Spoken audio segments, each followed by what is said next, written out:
اس کی جو جاننے والے ہیں ان سے اپنا تعلق اور رشتہ جوڑ کر اپنے امام سے منسلک رہ کر درس قرآن کی مجلس میں حاضر ہو کر ان کے پیغامات کو سن کر رب کے فرمان کو جان کر اپنی زندگی میں اگر عملی طور پر اپنانے کی کوشش کر لیں گے تو انشاءاللہ یہ نجات کے ذریعے کے ساتھ ساتھ اولاد اور گھرانے کی تربیت میں اہم کردار ادا کرنے کا ذریعہ ثابت ہوگا۔ تو کریں گے انشاءاللہ، قرآن سیکھیں گے، قرآن کو سکھائیں گے، قرآن کے معنی اور مفہوم کو سمجھنے کی کوشش کریں گے۔ یہ پختہ عزم و ارادہ کرے، نیت اچھی ہوگی، عمل شروع کر لیں گے، اخلاص کے ساتھ کرنے کی کوشش کریں گے تو انشاءاللہ ایڈجسٹ کرنا، اس پروگرام میں شریک ہونا اور اسے سننا سمجھنا آسان ہو جائے گا۔ آپ دنیاوی تقاضے پر کبھی غور کر لیں، یہ سب کام کرتے ہیں ابھی ہم نے جو کہا ہے،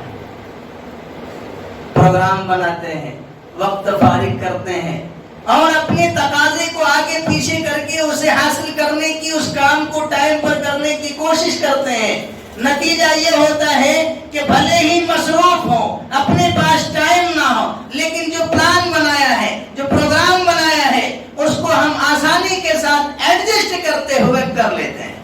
کرتے ہیں کہ نہیں کرتے ہیں؟ تو ایسی ہی رب کے پیغام کو سمجھنا ہے، قرآن کو جاننا ہے، قرآن کو سمجھنا ہے۔ جو وقت ہفتے میں ایک دن مقرر کیا گیا ہے، اپنے آپ کو اور اپنے تقاضے کو فارغ کر کے اس میں شریک کرنے کی کوشش کریں، انشاءاللہ بڑا نفع ہوگا، بہت نفع ہوگا۔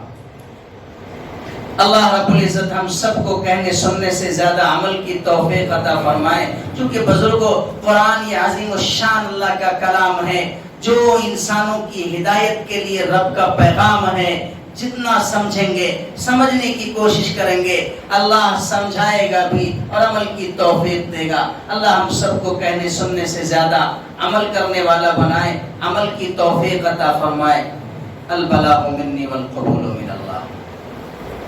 وإليك يرجع السلام، حينا بالسلام وادخلنا دار السلام، ربنا تباركت وتعاليت يا ذا الجلال والإكرام۔ اللهم صل على سيدنا محمد عبدك ورسولك وعلى المؤمنين والمؤمنات وعلى المسلمين والمسلمات يا حي يا قيوم برحمتك نستغيث۔ یا اللہ ہم سب کے گناہوں کو معاف فرما، خطاؤں کو درگزر فرما، قصوروں کو نادانیوں کو معاف فرما، بھلے بندوں میں داخل و شامل فرما، اچھے اعمال کرنے کی توفیق عطا فرما، عملوں کو قبول فرما، اخلاص پیدا فرما، دکھلاوے سے ریاکاری سے ہماری حفاظت فرما، خیر کا عافیت کا معاملہ فرما۔ یا ارحم الراحمین دنیا بنا، قبر بنا، آخرت بنا، اپنے نجات کے فیصلے فرما۔ یا ارحم الراحمین خیر کا عافیت کا فیصلہ فرما، جب تک تو زندہ رکھ ایمان و اعمال کے ساتھ زندہ رکھ، جب تو موت دے ایمان کی کلمے کی موت نصیب فرما، سب کی حاجتیں ضرورتیں پوری فرما۔ یا ارحم الراحمین یا اکرم الاکرمین وفاداری اور فرما برداری کے ساتھ تیرے حکم کے مطابق نبی اکرم صلی اللہ علیہ وسلم کے طریقے کے موافق زندگی گزارنے کی توفیق عطا فرما، عمل کرنا آسان فرما، جو حق میں بہتر ہو ہم سب کو عطا فرما، جو شر اپنے فضل سے دور فرما۔ وصلی اللہ تعالی علی خیر خلقہ وصحبہ وذریاتہ واہل بیتہ اجمعین، آمین برحمتک یا ارحم الراحمین۔